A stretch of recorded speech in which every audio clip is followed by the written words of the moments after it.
আপনারা কি জানেন এই মুহূর্তে ফিলিস্তিন এই মুসলমান আজ ইফতার সেহরি করার তাদের কোনো সুযোগ নেই। শান্তি চুক্তির পরে ইসরায়েলের যে বর্বরতার হামলা, ফিলিস্তিনিদের গাজাবাসীদের নিপীড়ন এবং হত্যা যেরকম চালিয়েছে 17 রমজান থেকে, তারই প্রতিবাদে ফিলিস্তিনিদের পক্ষে এবং ফিলিস্তিনিদের উপর নিপীড়ন এবং হত্যার প্রতিবাদে আজকে সিলেটের মুসলিম জনতা ফুসে উঠেছে। বিভিন্ন ইসলামী সংগঠন সহ বিভিন্ন এলাকার মুসলমানরা আজ বাদ জুম্মা নামাজের পরে সিলেটের কোর্ট পয়েন্টে এসে জড়ো হয়।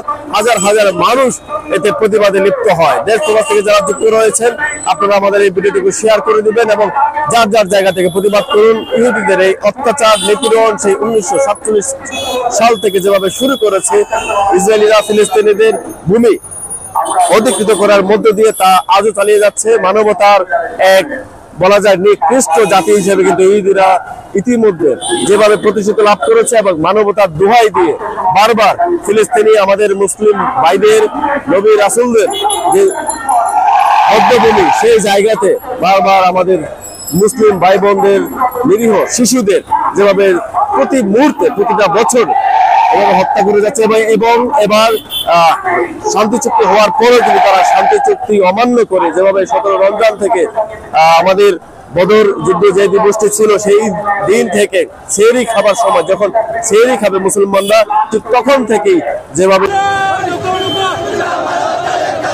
বোমাবর্ষণ করে আমাদের মুসলিম ভাইদেরকে হত্যা শুরু করেছে। আবারও ফিলিস্তিনদেরকে এভাবে নিপীড়ন ও হত্যার বিরুদ্ধে কিন্তু সোচ্চার সিলেটবাসী।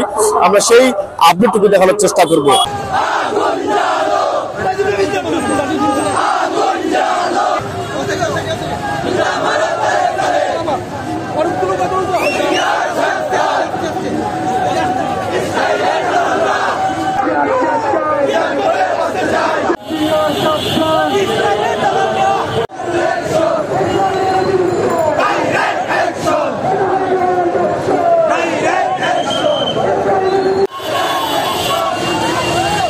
ইসরায়েলের যে হত্যাযজ্ঞ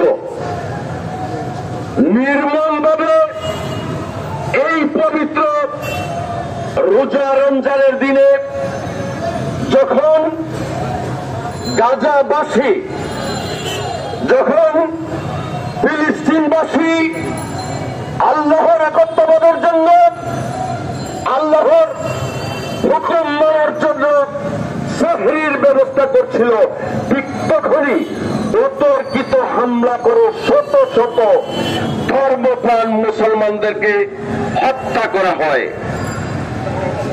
এই হত্যাযজ্ঞ মুসলিম লীগের অংশ হিসাবে প্রতিনিয়ত গাজায় হত্যাকাণ্ড চালিত হচ্ছে। আমরা আজকের এই 90 মুসলমানের দেশ আলেমুলামার প্রিয় জন্মভূমি এই বাংলাদেশের পক্ষ থেকে আমরা সাধারণ মুসলমানরা এই হত্যাযজ্ঞের তীব্র নিন্দা জানাচ্ছি।